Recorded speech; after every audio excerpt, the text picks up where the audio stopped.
खुदा नहीं न सही आदमी का ख्वाब सही, कोई हसीन नजारा तो है नजर के लिए।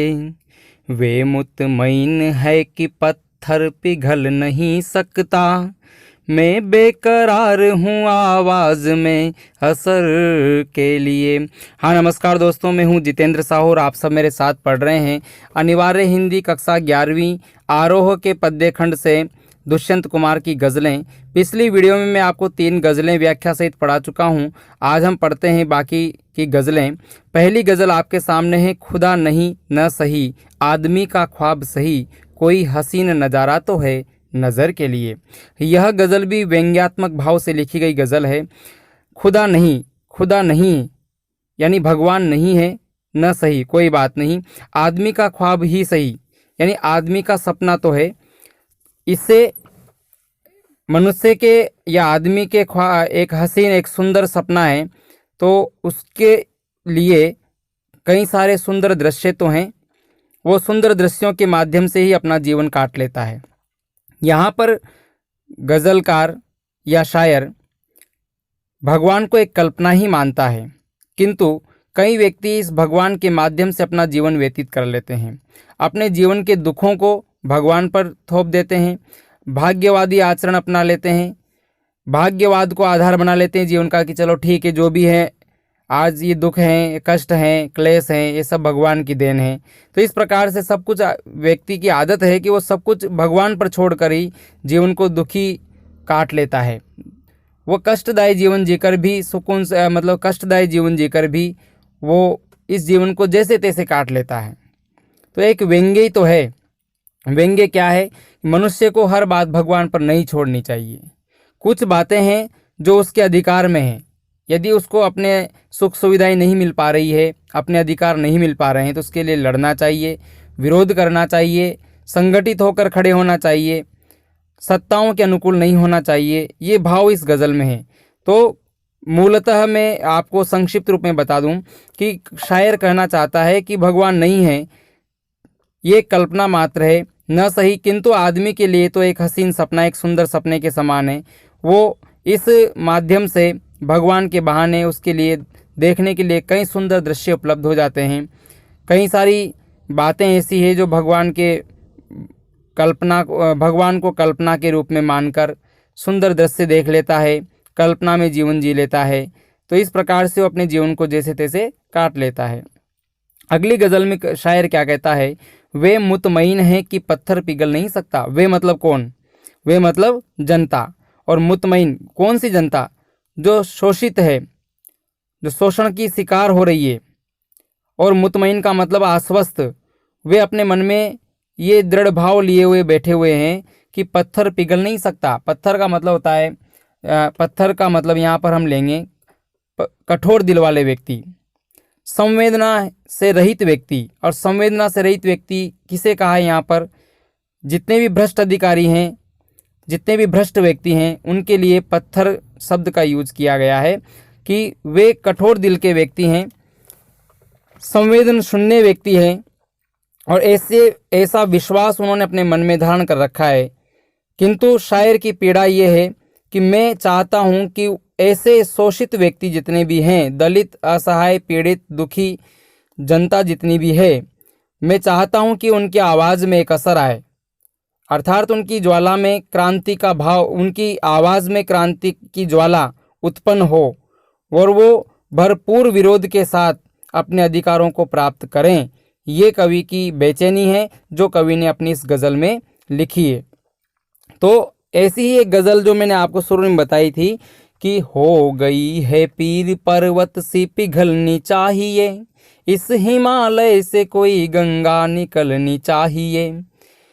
मेरे सीने में नहीं तो तेरे सीने में सही, हो कहीं भी आग लेकिन आग जलनी चाहिए। हर गांव, हर गली, हर शहर में हर लाश हाथ हिलाते हुए चलनी चाहिए। तो कवि का भाव यह है कि लोगों में क्रांति की ज्वाला भड़कनी चाहिए, वह आग विरोध की ज्वाला होनी चाहिए। लाश यानी मृत प्राय जो व्यक्ति हो चुके हैं शोषण के कारण, ऐसे दुखी लोगों में भी क्रांति का संचार हो और वे सत्ताओं के खिलाफ खड़े हों। तो ये आवाज़ में असर लाना चाहता है शायर अपनी गज़लों के माध्यम से। तो जो गज़ल मैंने आपको पढ़ाई है कि वे मुतमईन है कि पत्थर पिघल नहीं सकता, इसको संक्षिप्त रूप में बता रहा हूँ कि जो शोषित वर्ग के व्यक्ति हैं वे मन में दृढ़ विश्वास लेकर बैठे हुए हैं कि जो भ्रष्ट अधिकारी हैं, जो संवेदन शून्य व्यक्ति हैं, उनमें परिवर्तन नहीं हो सकता। और कवि की बेचैनी ये है कि उनमें परिवर्तन हो सकता है, किंतु आपकी लोगों की आवाज़ में असर होना चाहिए, आपकी आवाज़ में क्रांति की ज्वाला फूटनी चाहिए और भरपूर विरोध होना चाहिए। संगठित होकर ऐसी सत्ताओं का, ऐसे व्यक्तियों का, ऐसे भ्रष्ट अधिकारियों का हमें विरोध करना चाहिए। ये कवि की बेचैनी है। अब देखते हैं अंतिम गज़ल। जिए तो अपने ही बगीचे में गुलमोहर के तले, मरे तो गैर की गलियों में गुलमोहर के लिए। अब यहाँ पर जो गुलमोहर शब्द आया है वो गुलमोहर क्या है? गुलमोहर है अपने परिवार की सुख सुविधाएं, अपनी शांति के लिए, अपने देश की सुख शांति के लिए। हमें कवि ने जीने और मरने का उद्देश्य अपने देश, अपने परिवार की सुख शांति होना चाहिए और मरने का उद्देश्य भी इसी सुख शांति के लिए मरना चाहिए, ये माना है। कवि शायर कहता है कि अगर हमारा जीवन अगर हम जिएं तो इस प्रकार से जिएं कि हमारे अंदर वो मानवीय मूल्य होने चाहिए, वो स्वाभिमान होना चाहिए, वो ईमानदारी, वो पराक्रम, वो शौर्य, वो वीरता होनी चाहिए कि हम अपनी सुख शांति स्थापित कर सकें। और मरें भी तो इसी उद्देश्य की पूर्ति के लिए मरें, हमारा देश खुशहाल हो।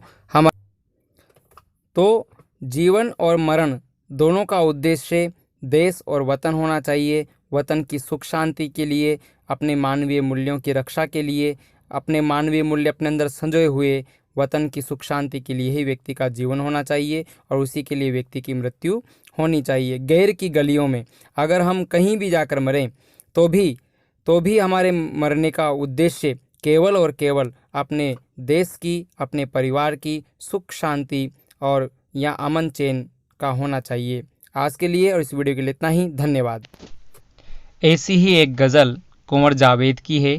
दिया बनूं तो पतंगा नसीब हो मुझको, नहाना चाहूं तो गंगा नसीब हो मुझको, मेरी तमन्ना अगर कोई है तो बस है, मरूं तो फिर कोई तिरंगा नसीब हो मुझको।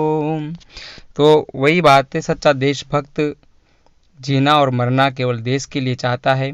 तो वही भाव कवि ने इस गज़ल में भरे हैं कि जिए तो अपने बगीचे में, यानी अपने देश में भी अगर हम जिए तो गुलमोहर के तले, अर्थात अपने गुलमोहर के तले मतलब अपने मानवीय मूल्यों के साथ जिए, स्वाभिमान के साथ जिए।